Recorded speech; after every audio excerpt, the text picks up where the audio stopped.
Dr. Mai memang channel yang dihaskan untuk pasien yang ada masalah ortopedik, yang ada sakit lutut, sakit tulang belakang atau sebagainya. Jika ada apa ragu-ragu mengenai masalah tulang, boleh tanya melalui channel Dr. Mai. Di dalam ada banyak video mengenai masalah sendi dan tulang belakang. Boleh kontak Christina untuk mendapat informasi selanjutnya. So di Kuching saya menggunakan robot untuk operasi lutut dan itu sendi pinggul. So setakat ini sudah 1,000 cases dibuat sampai hujung bulan lalu sudah buat semua 1,000 cases sejak Agustus 2023. Teknologi robotik memang diperkenalkan di Southeast Asia selepas pandemik. Dia officiated di Amerika 2020 sewaktu COVID berlaku. So tidak dapat diperkenalkan di mana-mana negara sampai lepas pandemik. So hospital saya mendapat robot dia Agustus 2023. So dia disebabkan presisi robotik. So patient sekarang dia pemulihan dia pun sangat cepat.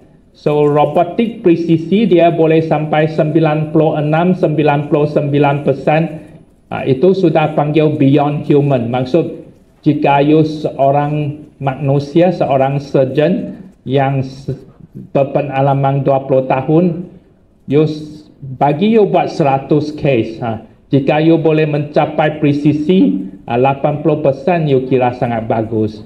Tapi tak ada manusia boleh mencapai macam robot setiap hari betul. So ini sekarang saya menceritakan kenapa kita perlu teknologi yang tinggi. So jika banyak patient atau banyak doktor pun cakap itu macam operasi sendi pinggul memang operasi yang sudah sangat berjaya sejak abad ke-20.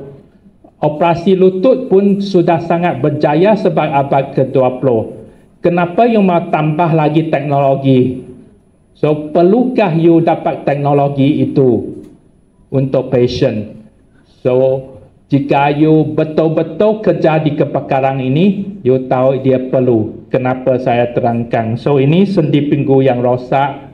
Ini penggantian sendi pinggul. Dimasukkan alat dia. Ini yang keramik. So ini alat dia yang dimasukkan.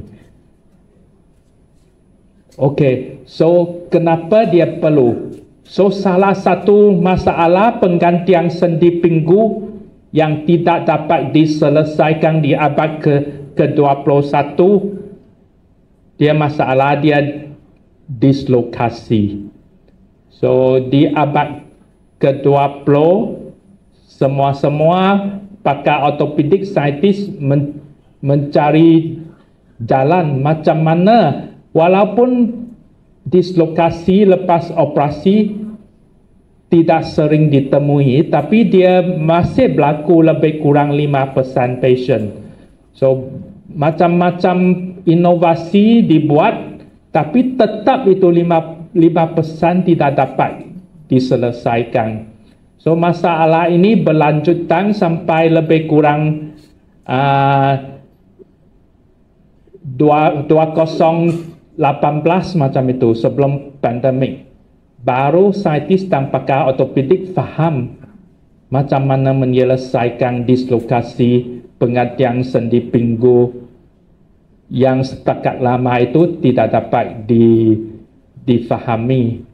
So ini masalah pertama, dislokasi selepas penggantian sendi pinggul.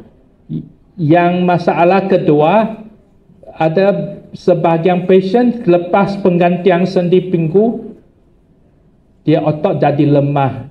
So walaupun dia sudah sembuh, dia jalan tidak sakit tapi dia jalan pun masih pincang. So ini panggil Trident Leopard Gait. Tengok macam ini.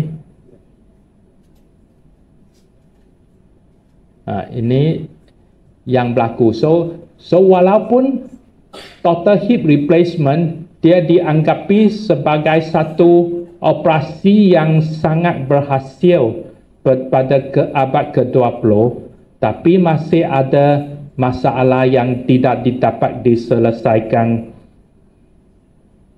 So yang dislokasi ini, saintis selepas buat kajian dengan kajian, saintis mendapati dislokasi pinggul sebenarnya masalah dia di lambas spine, di tulang belakang. Masalah dia dislokasi bukan disebabkan pinggul itu.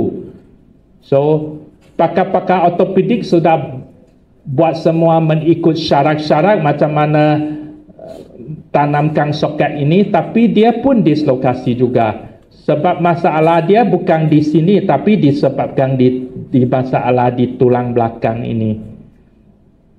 So ini semakin banyak berlaku sebab semakin ramai orang yang ada masalah tulang belakang, ada yang dikunci dengan skru, dia tulang belakang jadi stiff. So dikunci, banyak pasien yang masalah hip juga ada masalah tulang belakang. So tulang belakang ada sebahagian pasien terlalu longgar, dia tak stabil. Ada sebahagian terlalu stiff, dia terlalu rigid di tulang belakang dia. Semua ini jadi risiko faktor untuk dislokasi dia.